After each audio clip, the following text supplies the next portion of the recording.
ഇന്നൊരു ടെസ്റ്റ് മണിയാണ്. കഴിഞ്ഞ ദിവസത്തിലൊരു വീഡിയോ കാണിച്ചു. ആ വീഡിയോയുടെ ബാക്കി ഭാഗമാണ് കാണിക്കാൻ പോകുന്നത്. ആ വീഡിയോ ഇപ്രകാരമായി.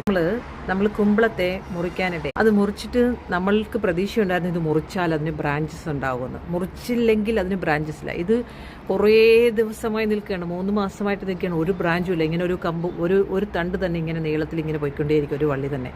പക്ഷേ അതിനെ മുറിക്കണമെന്ന് എനിക്കറിയാം, പക്ഷേ എനിക്ക് മുറിക്കാൻ ഇഷ്ടമില്ലായിരുന്നു, എനിക്ക് മനസ്സ് വരുന്നില്ലായിരുന്നു. അങ്ങനെ കഴിഞ്ഞ ആഴ്ചയിൽ നമ്മളിതിനെ മുറിക്കുന്നൊരു വീഡിയോ നിങ്ങൾക്ക് അയച്ചായിരുന്നു. അത് മുറിച്ച് കഴിഞ്ഞതിന് ശേഷം സംഭവിച്ച കാര്യങ്ങളാണ്.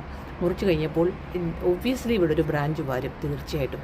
പക്ഷേ ഒരു ബ്രാഞ്ചല്ല. ഇന്ന് എന്നെ അതിശയിപ്പിച്ച കാര്യം, എത്രയോ ബ്രാഞ്ചസാണ് ഇതിൽ വന്നിരിക്കുന്നതെന്ന് നോക്കിക്കേ, കാണിച്ചു തരാം. അതിൻ്റെ തൊട്ടടുത്ത് തന്നെയുള്ളൊരു ബ്രാഞ്ചാണ്, അത് ഇപ്പോൾ വന്നതാണ്, പുതിയതായിട്ട് വന്നതാണ്.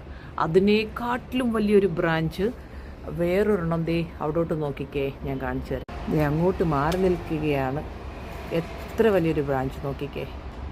നമുക്ക് തമാശയായിട്ട് തോന്നും, നമ്മളെ മുറിക്കുമ്പോൾ, നമ്മളെ വേദനിപ്പിക്കുമ്പോൾ. ഒരു പ്രോസസ്സാണിത്.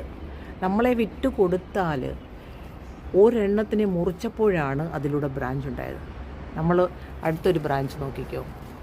അടുത്തത് ഇവിടെ ഒരെണ്ണം വളർന്നു വരുന്നുണ്ടോ?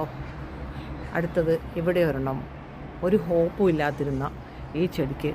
അടുത്തത് ഇവിടെ മറിഞ്ഞൊരെണ്ണം ഇരിപ്പുണ്ട്, ഇവിടെ ഒരെണ്ണം വന്നു. ഓക്കെ, അടുത്ത് ഇവിടെ ഒരെണ്ണം ഉണ്ട്. അപ്പം അത് കഴിഞ്ഞിട്ട് ഇവിടെ ഒരെണ്ണം, ഇവിടെ ഒരെണ്ണം, അവിടെ ഒരെണ്ണം, ഇങ്ങനെ എത്ര ബ്രാഞ്ചസാണ്. ഇവിടെ ഒരെണ്ണം വരാൻ പോകുന്നു. അപ്പോൾ എത്ര ബ്രാഞ്ചസാണ് ഒരെണ്ണത്തിനെ വെട്ടിയപ്പോൾ ഇത് കിളിക്കുന്നത്. ഇതുപോലെയാണ് നമ്മുടെ ജീവിതത്തിൽ. ഓക്കെ, നമ്മളൊന്ന് വിട്ടുകൊടുത്താൽ, കർത്താവിന് 100% ഒന്ന് ട്രസ്റ്റ് ചെയ്താൽ, നമ്മളൊന്ന്, ഞാൻ 16 വർഷമായിട്ട് മുറിയാൻ വിട്ടുകൊടുത്തപ്പോൾ എന്തു വന്നാലും, നിങ്ങളൊക്കെ അവസ്ഥയിലൂടെ പോകുന്നവരായിരിക്കാം, മരണകരമായ പാശത്തിലൂടെ പോകുന്നവരായിരിക്കാം. കർത്താവിന് നിങ്ങളെ ഒന്ന് വിട്ടുകൊടുക്കാമെങ്കിൽ കർത്താവിന് മനോഹരമായി നിങ്ങളെ പണിയാൻ പറ്റും. It is possible. നമ്മൾ പാഷൻ ഫ്രൂട്ട് കണ്ടില്ലേ, അതിൻ്റെ സ്റ്റോറിയും ഇതുതന്നെയാണ്. മുളകിലൊക്കെ പുതിയ മുളകുകൾ വരാൻ തുടങ്ങി. എന്ത് സന്തോഷമാണെന്നറിയാമോ? എന്നാൽ ദുഃഖത്തിന് ഒരു കുറവുമില്ല. പക്ഷെ അവിടെ ഇരുന്നുകൊണ്ടാണ് ഞാനിതൊക്കെ സന്തോഷിക്കുന്നത്. പല കാര്യങ്ങളും ആഗ്രഹിക്കുന്നത് സാധിക്കത്തില്ല. ഒരു ഓപ്പണായിട്ട് എല്ലാവരും കൂടിയിരിക്കാൻ ഒന്നും എനിക്കൊരു അവസരമില്ല. പക്ഷെ ഇവിടെ ഇരുന്നുകൊണ്ട് ഇതിലൂടെയൊക്കെ ഞാൻ കണ്ടെത്തുന്ന സന്തോഷങ്ങൾ ഒറ്റയ്ക്ക് ഹേലലി. അതൊക്കെ പാഷൻ ഫ്രൂട്ട് വെട്ടിക്കളഞ്ഞപ്പോൾ എത്ര ബ്രാഞ്ചസായിട്ട് വളർന്നു. അത് നോക്കിക്കേ, പുതിയ പുതിയ ബ്രാഞ്ചസ് വരാൻ തുടങ്ങി. പുതിയ പുതിയ ബ്രാഞ്ചസ് ഇത് നോക്കിക്കേ, ഇവിടെ പുതിയ ബ്രാഞ്ച് വരാൻ തുടങ്ങി.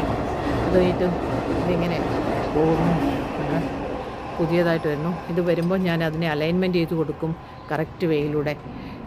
പലർക്കും നമ്മൾ അലൈൻമെൻറ്റ് ചെയ്ത് കൊടുക്കുമ്പോൾ ഇഷ്ടപ്പെടാതെ വരും.